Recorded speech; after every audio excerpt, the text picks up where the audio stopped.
Well, Memorial Day 2023. That is the year. Or is it? I don't know. Memorial Day 2023, anyway. Well, I've seen a couple verses pop up on Facebook today, and I think it's pretty awesome from different people. John 15:13, I believe, is the one I've seen the most. Greater love hath no man than to lay down his life for a friend or a brother, depending on which translation you're using.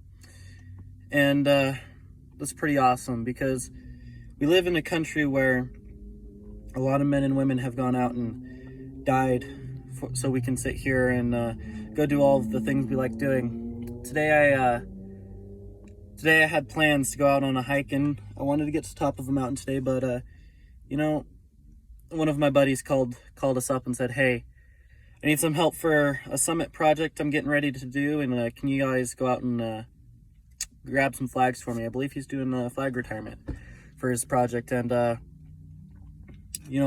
wasn't thrilled about it, honestly, but I decided, you know what, let's go do it. He needs help. He's out and doing some things today with his family today, and I'm available.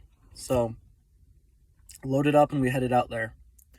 Well, as with any scouting event, the communication was not great. The intel was not theirs either. So we were sitting there waiting for him, and nobody was there. So we called my buddy up, and we were like, "Hey, where are they at?" And he's like, "Well, they're out at the cemetery doing a Memorial Day service." So we headed out there. Like every event I've ever been at with scouts or anyone like that involved, they were about 20 minutes late. So not only was I in the completely wrong area than I wanted to be today, I woke up, didn't want to be there. I got to see a ceremony that I probably wouldn't have if I wouldn't have been there, right? It was pretty cool. They did the 21 gun salute. They honored the fallen veterans, and you've seen all the people go out there. They did a flag ceremony, and it was pretty cool. Well, we load back up. We head back down to the facility we're going to, and we were looking for the lady in charge. She wasn't around, and I'm standing there, and I probably didn't have a great look on my face because, like I said, I didn't want to be there. And this gentleman said, "Hey, bud, you're young. Why don't you hop up in the back of the truck and move these chairs for us?" Right? All these guys are veterans. And so I did the only thing I could think of, and I was like, "Yeah, for sure, no problem." So I hopped back up there, and they're passing out all these chairs, right? All these guys are like, oh, they're in their brain, they're still, my age, right? They're like, "Give me 6 chairs, give me 8 chairs," and their wives are trying to help them. And the wives were only taking 2 or 3 chairs out of respect for them, and that was pretty awesome. Well, eventually we get all the tables out there, right? And I'm talking to this gentleman, and he finds out that I was in Scouts. He's like, "Hey, well, what are your plans?" And so I was talking to him a little bit. On the ride home, after we get the flags and all that, I was sitting there and I was like, you know what? God works in miraculous ways, right? That's not why I planned on being today. Didn't want to be there. Didn't have a smile on my face.